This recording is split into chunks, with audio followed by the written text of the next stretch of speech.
2024થી 2026માં અત્યાર સુધી 94 બાળકો ભિક્ષાવૃત્તિમાંથી મુક્ત થયા। 150 પુખ્ત વ્યક્તિઓને પુનર્વસન પ્રક્રિયા સાથે જોડાયા। બાળ સુરક્ષા અને પુનર્વસન માટે પોલીસ એએમસીનું સંયુક્ત અભિયાન। રસ્તા અને સિગ્નલ પરથી બાળકોને શિક્ષણની મુખ્યધારા સાથે જોડવાનો પ્રયાસ।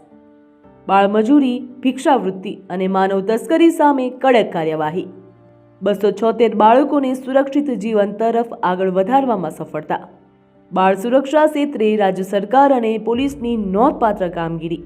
અમદાવાદ સહિત સમગ્ર ગુજરાતમાં રસ્તાઓ, ટ્રાફિક સિગ્નલો અને ધાર્મિક સ્થળોએ ભિક્ષાવૃત્તિ કરતા બાળકોને મુખ્ય પ્રવાહમાં જોડવા માટે Gujarat police, Ahmedabad municipal corporation અને વિવિધ સરકારી વિભાગો દ્વારા સતત અભિયાન ચલાવવામાં આવી રહ્યું છે, જ્યાં વર્ષ 2024થી અત્યાર સુધીમાં કુલ 276 બાળકોને રેસ્ક્યુ કરીને સુરક્ષિત વાતાવરણમાં સ્થાન આપવામાં આવ્યું, જ્યારે 33 ગુમ થયેલા બાળકોને શોધી તેમના પરિવાર સાથે પુનઃમિલન કરાવવામાં સફળતા મળી।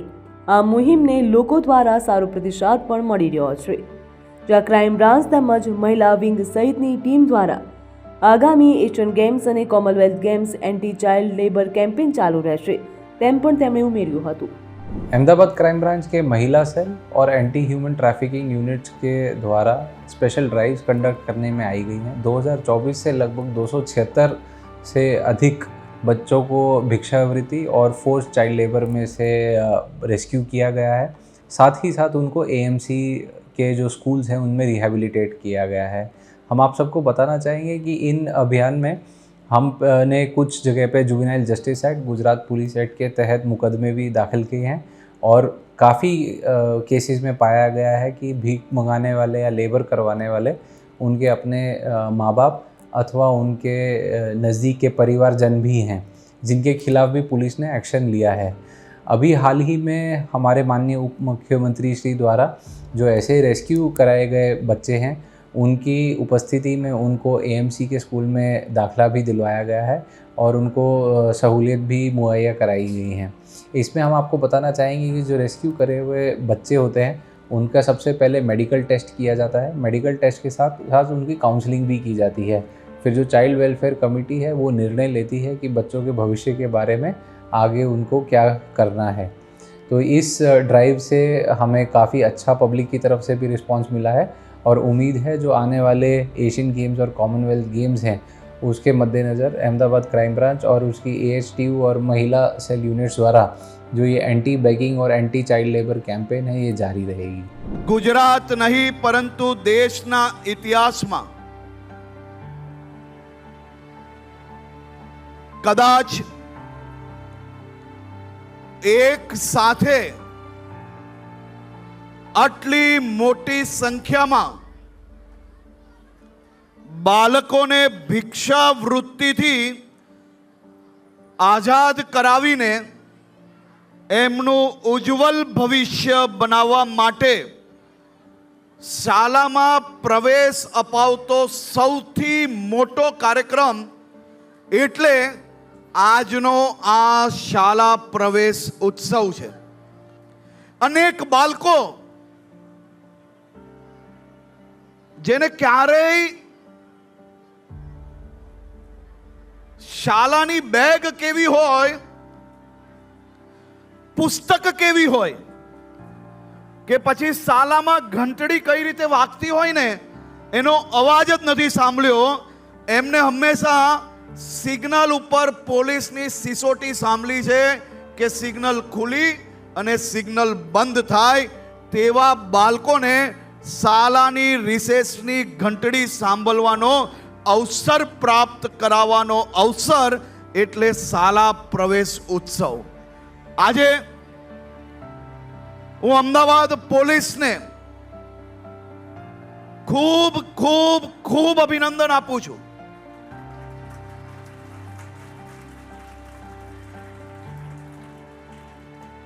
અને આ બાળકોના વતી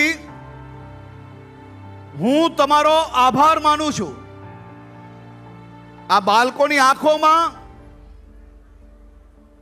કંઈક સારું કરી છૂટવા માટેની ભાવના નજરે પડે છે।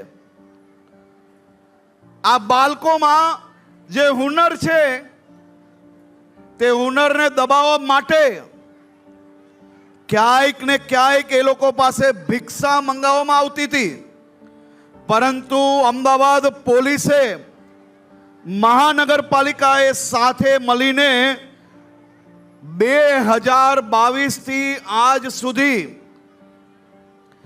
276 બાળકોને ભિક્ષાવૃત્તિમાંથી મુક્ત કરાવીને સિગ્નલ શાળામાં ભણતર અપાવીને આ બાળકોનું ભવિષ્ય ઉજ્જવલ કરવાનું કામ કર્યું છે.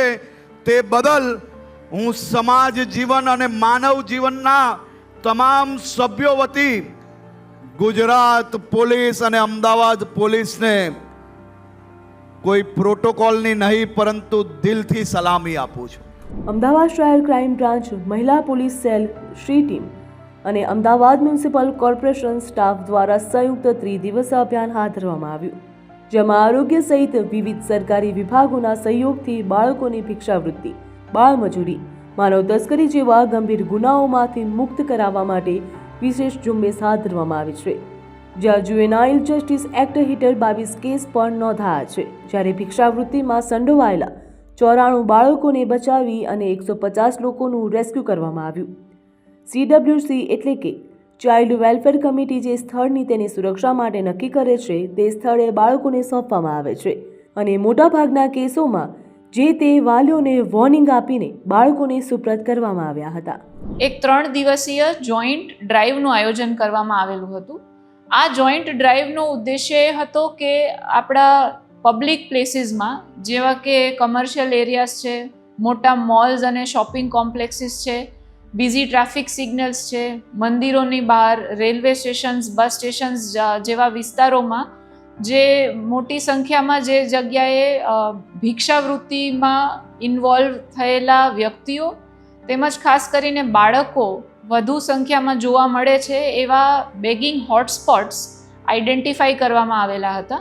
3 દિવસની કામગીરી જોઈએ તો આપણે કુલ 94 જેટલા બાળકોનું રેસ્ક્યુ કરેલું હતું અને 150થી વધુ વ્યક્તિઓને રેસ્ક્યુ કરેલા હતા.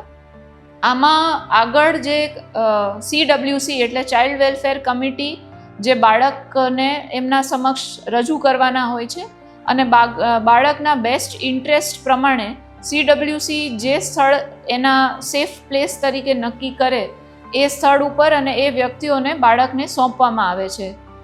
મોટાભાગના કેસીસમાં CWCના હુકમ મુજબ બાળકોના પેરેન્ટ્સને વોર્નિંગ આપી અને પરત મા બાપને સોંપવામાં આવેલ હતા અને 4 જેટલા બાળકોને ઓબ્ઝર્વેશન હોમ એટલે કે ચિલ્ડ્રન્સ હોમમાં શિફ્ટ કરવામાં આવેલા હતા, જે આગળ જઈને પછી એમના પેરેન્ટ્સની તપાસ કરી અને એમને એમના પેરેન્ટ્સને વોર્નિંગ સાથે સોંપવામાં આવેલ હતા. માનવ તસ્કરી સામે પણ ગુજરાત પોલીસે મહત્વપૂર્ણ સફળતા મેળવી છે. માત્ર 15 દિવસના નવજાત શિશુને બચાવી આંતરરાજ્ય માનવ તસ્કરીના રેકેટનો પર્દાફાશ કર્યો. આ સાથે જ મહિલા સુરક્ષાને ધ્યાનમાં રાખીને મહિલા સેલ, શ્રી ટીમ અને ક્રાઇમ બ્રાન્ચ દ્વારા જાહેર સ્થળોએ વિશેષ અભિયાન ચલાવવામાં આવ્યું, જેમાં છેડતી અને અસામાજિક પ્રવૃત્તિઓ સામે GP એક્ટ હેઠળ 57 કેસ પણ નોંધવામાં આવ્યા હતા. 15 દિવસના નવજાત શિશુને બચાવી માનવ તસ્કરી રેકેટનો પર્દાફાશ. મહિલા સુરક્ષા અભિયાન દરમિયાન GP એક્ટ હેઠળ 57 કેસ નોંધાયા. મહિલા સેલ, શ્રી ટીમ અને ક્રાઇમ બ્રાન્ચની સંયુક્ત કાર્યવાહી. બાળકો માટે 40થી વધુ એન્ટી બેગિંગ ડ્રાઈવ યોજાઈ. ગુમ બાળકોને સુધી પરિવાર સુધી પહોંચાડવામાં મહત્વપૂર્ણ સફળતા. બાળ અધિકારીઓના રક્ષણ માટે સતત મોનિટરિંગ અને રેસ્ક્યુ ઓપરેશન. ભવિષ્યમાં પણ એન્ટી બેગિંગ અને બાળ સુરક્ષા અભિયાન ચાલુ રહેશે. બાળ કલ્યાણ અને શિક્ષણ માટે તંત્રની સતત પ્રતિબદ્ધતા. ભિક્ષાવૃત્તિ વિરોધી અભિયાન અંતર્ગત 40થી વધુ એન્ટી બેગિંગ ડ્રાઈવ યોજાઈ છે. વર્ષ 2024 દરમિયાન અત્યાર સુધીમાં 60થી વધુ બાળકોને ભિક્ષાવૃત્તિમાંથી મુક્ત કરાવવામાં આવ્યા, જ્યારે 100 જેટલા પુખ્ત વ્યક્તિઓને પણ પુનર્વસનની પ્રક્રિયા સાથે જોડવામાં આવ્યા. બાળકોના હાથમાં ભિક્ષાપાત્ર નહીં પરંતુ પુસ્તક આવે, તેઓ રસ્તા ઉપર નહીં પરંતુ શાળામાં પહોંચે અને સમાજના મુખ્ય પ્રવાહ સાથે જોડાય તે માટે ગુજરાત પોલીસ અને તંત્રનું આ અભિયાન સતત આગળ વધી રહ્યું છે. અગાઉ પણ Ahmedabad city police, crime branch, મહિલા સેલ અને AHTUની આવી ઇન્ડિપેન્ડન્ટ ડ્રાઇવ્સ પણ યોજવામાં આવેલી હતી અને આ ડ્રાઇવ્સ દરમિયાન અમે બાળકોના મા બાપ જે એમને બેગિંગ એક્ટિવિટીમાં ઇન્વોલ્વ કરે છે આવા પેરેન્ટ્સ વિરુદ્ધ જુવેનાઇલ જસ્ટિસ એક્ટ મુજબ કુલ 22 જેટલા અગાઉ ગુના દાખલ કરેલા છે અને આમના વિરુદ્ધ કાયદેસર કાર્યવાહી પણ કરવામાં આવેલી છે. જે એડલ્ટ્સ છે એમને Bombay prevention of begging act અંતર્ગત જે કોર્ટ ડેઝિગ્નેટ થાય છે એ સ્પેશિયલ કોર્ટમાં રજૂ કરવામાં આવેલા હતા અને કોર્ટના હુકમ પ્રમાણે એમને આગળ કુલ 100 જેટલા વ્યક્તિઓને ભિક્ષુક ગૃહમાં શિફ્ટ કરવામાં આવેલા હતા. આ પ્રકારે આ અભિયાન થકી બાળકોના હાથમાં ભિક્ષાપાત્ર નહીં પરંતુ પુસ્તક આવે, તેઓ રસ્તા ઉપર નહીં પરંતુ શાળાના વર્ગખંડમાં પહોંચે અને સમાજના મુખ્ય પ્રવાહ સાથે જોડાય. તે માટે ગુજરાત પોલીસ અને તંત્ર સતત પ્રયાસ કરી રહ્યું છે. બાળ સુરક્ષા, શિક્ષણ અને પુનર્વસનના અભિયાનથી અનેક બાળકોને નવી જિંદગી અને ઉજ્જવળ ભવિષ્યની દિશા મળી રહી છે. બ્યુરો રિપોર્ટ, ગ્રોથ નાવ ન્યૂઝ.